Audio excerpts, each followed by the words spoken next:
All India progressive political association का आभार व्यक्त करता हूं। साथ ही प्रेम कुमार जी, मलय जी, तमन्ना जी, मनीष उपाध्याय जी, इन सबका भी आभारी हूं कि आप लोगों ने मुझे मंच प्रदान किया और बिना श्रोता और दर्शक के कोई कार्यक्रम नहीं हो सकता है, उनका भी आभार हूं। और साथ साथ मंच को प्रणाम करता हूं। मुझे जो समय दिया गया था कि आपको कम से कम 15 मिनट दिया जाएगा, 15 से 20 मिनट, और आपका विषय होगा भारतीय शिक्षा व्यवस्था एक सफ़र और वर्तमान स्थिति। तो यदि हम भारतीय शिक्षा व्यवस्था की थोड़े सी प्रारंभिक इतिहास पे देखा जाए तो क्योंकि समयानुरूप पूरी शिक्षा व्यवस्था ही नहीं, पूरी चीज़ बदलती रहती है, सब कुछ बदलता रहता है। भारतीय शिक्षा व्यवस्था में हम संक्षेप में थोड़ा यदि हम जानने की कोशिश करें तो देखें तो हमारी जो प्राचीन काल की शिक्षा व्यवस्था थी और उसके बारे में कहा जाता था कि विद्या वही है जो हमें मोक्ष प्रदान करे, जिसको हम कहते थे सा विद्या विमुक्तये। मध्यकाल तक आते आते हमारी शिक्षा व्यवस्था में थोड़ा बदलाव हुआ और हम कहने लगे कि विद्या ददाति विनयम विनयादि दादि पात्रताम पात्रता धर्माप्नोति तम धर्मम सुखम। विद्या से विनय, विनय से योग्यता, योग्यता से धन, धन से सुख प्राप्त होता है। 1986 में हमारी जो है नई शिक्षा नीति आई और वो नई शिक्षा नीति में परिभाषा फिर से बदली गई विद्या की और शिक्षा की हमारी, और कहा गया कि शिक्षा वही है जो रोजगार प्रदान करे। क्योंकि 1947 को लेकर के जब नेहरूवियन मॉडल ने हमारी शिक्षा व्यवस्था में आए तो बहुत सारे जो आप सबको पता है आईआईटी और आईएम और एम्स वगैरह बनाए गए, जिसकी बदौलत आप देखते हैं कि आज जो पूरी दुनिया में जो परचम लहरा रहा है, जिसको मैं इंफॉर्मेशन टेक्नोलॉजी नहीं इंडियन टैलेंट कहता हूँ, वो इंडियन टैलेंट इसीलिए आया कि उस समय जो नेहरू जी ने वो मॉडल बनाया था और जिस तरह आईआईटीज और आईएम बनाए थे, उसकी वजह से सभी लोग जो हमारा टैलेंट था दुनिया भर में बिखर गया। और जिसकी वजह से आज आप चाहे सत्यानंद नंदेला को देख लीजिए, सुंदर पिचाई को देख लीजिए, किसी को भी देख लीजिए, जो वहाँ पर बैठे हैं वो कहीं ना कहीं उस समय की आईआईटीज के देन है जो हम वहाँ तक पहुँचे हुए हैं। अब थोड़ा सा हम इससे आगे देखें तो 2003 में फिर शिक्षा की व्यवस्था की जो बात हुई तो बिल गेट्स साहब ने कहा कि शिक्षा वही है जो सूचना और प्रौद्योगिकी से युक्त है। मतलब जो कंप्यूटर जनित शिक्षा प्रणाली नहीं है वो किसी काम की नहीं है। जैसा कि सबको आपको पता है कि आज आप देख लीजिए, बिना कंप्यूटर के आधारित कोई भी शिक्षा व्यवस्था आज के समय के साथ पड़ताल नहीं कर सकती है। फिर इसके परिणाम स्वरूप अभी यदि आप देखिए कि 2000 पिछले साल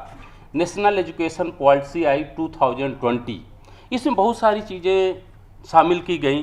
जिसमें से एक है सबसे पहले कि स्वचिंतित हमारा नॉलेज सिस्टम होना चाहिए, इंडियन नॉलेज सिस्टम को बढ़ावा देना चाहिए, स्वभाषा पे एक तरह से बढ़ावा देना गया,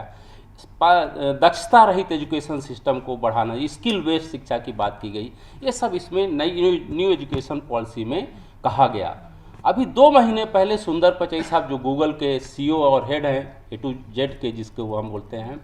वो कहते हैं कि आने वाली शिक्षा व्यवस्था में यदि हम बदलाव नहीं किए गए और जो बच्चे आज पढ़ रहे हैं आर्टिफिशियल इंटेलिजेंस और क्वांटम कंप्यूटिंग नहीं पढ़ेंगे तो मुझे लगता है उनका नॉलेज, और सच्चाई यही है कि आने वाले दिनों में जो एआई और क्वांटम कंप्यूटिंग नहीं जानते हैं उनकी शिक्षा बेकार हो जाएगी। तो पूरी शिक्षा व्यवस्था पर यदि हम एक नज़र डालें तो कहीं ना कहीं शिक्षा व्यवस्था समय के अनुरूप बदलती रही है और मुझे लगता है बदलना भी चाहिए। और यदि हम बदलेंगे नहीं तो मुझे लगता है कि हमारा न देश आगे बढ़ेगा न हम आगे बढ़ेंगे, और जो प्रोग्रेसिव पॉलिटिकल एसोसिएशन का जो एजेंडा है, जो मिशन है, जो विज़न है, वो भी कहीं ना कहीं मुझे लगता है कि फुलफिल नहीं होगा। क्योंकि मुझे लगता है जब देश बढ़ेगा, देश के नागरिक शिक्षित होंगे, देश के लोग तरक्की करेंगे तो हमारे जो एक तरह से सर्वांगीण विकास होगा वो, क्योंकि शिक्षा की वजह से आप देखिए तो जो आप देख लीजिए 90 के पहले तक वोटिंग जितनी होती थी 25% होता था और आप एक समुदाय को और एक खास वर्ग को कंबल और बॉटल बांट दिए और आप जीत जाते थे। उस शिक्षा की बदौलत से आज लोग मतदाता जा रहे हैं, 50 से 60% लोग आ रहे हैं मतदान करने के लिए, उसकी वजह से कहीं ना कहीं बदलाव आ रहा है। और हम तो इस पर रिसर्च लगातार कर रहे हैं पिछले 10 साल से कि सोशल मीडिया का प्रभाव बच्चों पे कितना पड़ रहा है, और उसकी वजह से यदि हम उस प्रभाव को समझने की कोशिश किए तो 35% वोट को यदि हम सोशल मीडिया के माध्यम से शिफ्ट कर देते हैं, यूथ को शिफ्ट कर देते हैं, तो ये पूरा खेल जो है बना और बिगाड़ सकता है। तो इस तरह की चीज़ों को हमें समझने की ज़रूरत है। लेकिन थोड़ा सा इसके बाद हम और जानने की कोशिश करेंगे।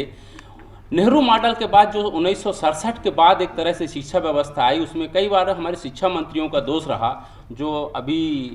एक हमारे भाई साहब बोल रहे थे कि यहाँ पर जो हमारे मुगल कालीन शिक्षा व्यवस्था, इतिहास और संस्कृत को पढ़ाया गया, तो उसका बहुत बड़ा रीज़न यही था कि शिक्षा मंत्रियों का दोष था कि वो कहीं ना कहीं हमारे जो महाराणा प्रताप थे, हमारे जो वीर शिवाजी थे, इस तरह के लोगों को भूल गए और कहीं ना कहीं वामपंथी विचारधारा का उसमें प्रभाव रहा। और उसका प्रभाव ये था कि कहीं ना कहीं हम रसिया से, चाइना से सपोर्ट लेते रहे शिक्षा व्यवस्था में, ये चीज़ें रहीं। लेकिन यहाँ हमें ये सब चीज़ों पे बात नहीं करना है, हमें बात ये करना है कि हम कैसे इस चीज़ को सुधार सकते हैं। तो ये सब चीज़ों के यदि हम सुधारने की बात करें तो हम थोड़ा सा, समय कम है, हम आगे, क्योंकि मुझे लगता है प्रेम साहब पहले ही खड़े हैं कि मुझे थोड़ा सा, तो एक तरह से कहीं ना कहीं जो धर्मनिरपेक्षवादी व्यवस्था थी और एक तरह से जो हमारा पुराना मॉडल था कांग्रेस का एजुकेशन का मॉडल, जो शिक्षा मंत्री अर्जुन सिंह साहब थे वहाँ तक दिखाई देता है। लेकिन न्यू शिक्षा में 2014 में जब सरकार आती है, इन्होंने एक तरह से अपनी विचारधारा को और एक तरह से जो भारतीय विचारधारा को लाने की कोशिश की। तो उसमें कहीं ना कहीं यदि आप लोगों ने किताब पढ़ी हो विजन 2020, जो हमारे माननीय भूतपूर्व राष्ट्रपति APJ अब्दुल कलाम साहब ने लिखा है, जो इसके आधार पर स्किल डेवलपमेंट मिनिस्ट्री बनी, उनके मैंने किताब को लेकर के इंस्पायर्ड होकर के स्किल डेवलपमेंट हमारे मिनिस्ट्री बनी। तो वहाँ का कहीं ना कहीं हमारा ये जो 2020 की शिक्षा व्यवस्था है उसमें इस चीज़ को विशेष ध्यान दिया गया कि स्वभाषा के साथ, स्व टेक्नोलॉजी के साथ और अपनी विचारधारा, अपनी संस्कृति और परंपरा के साथ। इसीलिए जो कहा गया कि 6 तक जो बच्चा एजुकेशन लेगा वो अपनी मातृभाषा में पढ़े,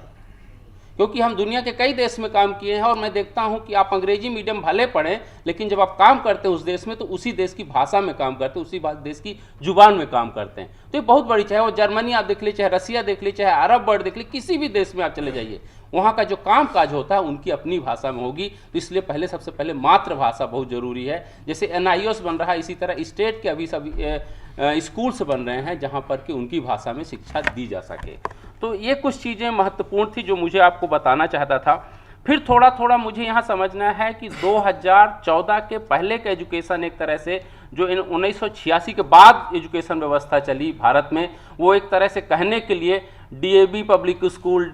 DPS पब्लिक स्कूल, नाम पब्लिक का लगाया लेकिन सब प्राइवेट स्कूल खुले गए। तो एक तरह से पूरी शिक्षा व्यवस्था में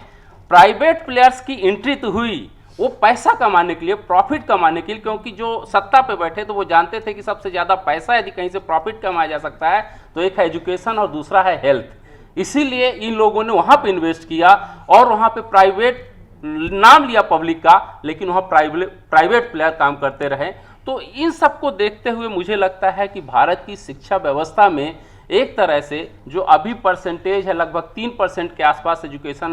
में हमारा जो टोटल हमारा होता है, जो पैसा दिया जाता है सरकार की तरफ से 3% है। हमें लगता है कि 6% कम से कम इसमें दिया जाए तो थोड़ा इसमें शिक्षा व्यवस्था में और सुधार होगा, क्योंकि हमारी भारत सरकार भी चाहती है कि 10 public sector university, 10 private sector university आगे बढ़ें जो वर्ल्ड रैंकिंग की हो, क्योंकि अभी तक टॉप 200 में कोई यूनिवर्सिटी भारत की नहीं है, यदि आपको पता हो। थोड़ा बहुत जो 400 के भीतर आ रही हैं वो IIT और ISC आ रहा है, जो Indian institute of science Bangalore है, वो आ रहे हैं, कोई यूनिवर्सिटी उस रैंकिंग में नहीं है। तो इन सब के लिए हम अब समय कम है, मैं थोड़ा और बोलना चाहता था, लेकिन मैं जो ओवरऑल रिकमेंडेशन देना चाहूँगा, क्योंकि हम बार बार कह रहे हैं कि इंडियन टैलेंट दुनिया के किसी कोने में चले जाइए, हमारी ये शिक्षा व्यवस्था जो प्राचीन समय से चली आ रही थी वो बहुत ही अच्छी है। क्योंकि मैं अमेरिका में भी पढ़ाया हूँ, मिडल ईस्ट में पढ़ाया हूँ, चाइना भी विजिट, कई कंट्री में विजिट किया। वहाँ देखने के बाद, मैं कई जगह घूमने के बाद लगता है कि जो हम लड़ झगड़ करके, जो संघर्ष करके शिक्षा प्राप्त करते हो, इन केन प्रकारेण कम इंफ्रास्ट्रक्चर में शिक्षा प्राप्त करते हैं, उसकी वजह से हम कहीं भी एडजस्ट कर सकते हैं, कुछ भी जुगाड़ कर सकते हैं। और जुगाड़ टेक्नोलॉजी नहीं है, ये कहीं ना कहीं इंडियन टैलेंट है, जिसकी वजह से हम पूरी दुनिया में छाए हुए हैं। और इसीलिए, और एक चीज़ और मैं यहाँ पे बताना चाहूँगा कि इस बीच में एक हमारे भारत ने बहुत अच्छा, पिछले 2 साल में कोरोना काल के समय में यदि हमने देखा होगा तो हमारा R&D इतना बढ़िया है कि साल भर के भीतर जो हम कोरोना वैक्सीन लाकर दुनिया के सभी देशों को यदि बांटे हैं, जो यदि आपको पता हो, हम भारत में R&D में, रिसर्च में, साइंस और डेवलपमेंट में इतने आगे हैं। मंगलयान उसका सबसे बड़ा उदाहरण था कि हमने जो वैक्सीन बताई वो इंटरनेशनल स्टैंडर्ड के किसी भी मायने में सबसे अच्छी थी। और उसका वजह रहा कि आज हमारा जो शेयर मार्केट है कहीं ना कहीं एक ट्रस्ट फिर से बना है ग्लोबल मार्केट का, 60,000 ही हो गया है। और ये 60,000 ही बजट, मैंने एक विश्वास, क्योंकि चाइना से विश्वास टूटा है और भारत की तरह, क्योंकि लोग देखने लगे हैं कि कुछ भी हो, इंडिया का जो टैलेंट है वो किसी भी दुनिया में किसी भी देश के शिक्षा व्यवस्था से बहुत अच्छा है। बहुत आगे ले जाने वाला है। और यहाँ का जो लोग हैं वो कहेंगे अद्भुत हैं, बेजोड़ हैं और विशिष्ट हैं। और मुझे लगता है इस टेम्पो को यदि हम बना करके भारतीय शिक्षा व्यवस्था में कुछ थोड़े बहुत सुधार करने की कोशिश है, जैसे कि हमने पहले कहा कि 6% शिक्षा व्यवस्था में देना चाहिए पूरे टोटल बजट का। फिर स्किल बेस्ड शिक्षा दी जानी चाहिए, थ्योरी और प्रैक्टिस को समायोजित किया जाना चाहिए। हमें लगता है जो प्रोग्रेसिव पॉलिटिकल एसोसिएशन का एजेंडा हो सकता है उनके लिए रिकमेंडेशन है मेरी तरफ से। R&D में थोड़ा इन्वेस्टमेंट ज़्यादा किया जाना चाहिए। 12वीं तक की कम से कम शिक्षा व्यवस्था मुझे लगता है सबके लिए वो कह देना चाहिए कि आपको सबको शिक्षा लेना है, एक तरह से सर्व सुलभ कर देना चाहिए और कोई फीस नहीं दी जानी चाहिए जैसे अमेरिका में होता है 12वीं तक की। और स्कूल लेवल तक की पूरी शिक्षा व्यवस्था में एक रूपता होनी चाहिए, एक तरह से प्रतिकूलता नहीं होनी चाहिए, अलग अलग सिलेबस नहीं होना चाहिए। तो मुझे लगता है एक सामान्य लेवल भी बना रहेगा, सब में अनुरूपता भी बनी रहेगी और इसी के साथ देश का विकास भी होगा। मुझे लगता है इतना बहुत कुछ है। समय बहुत धन्यवाद।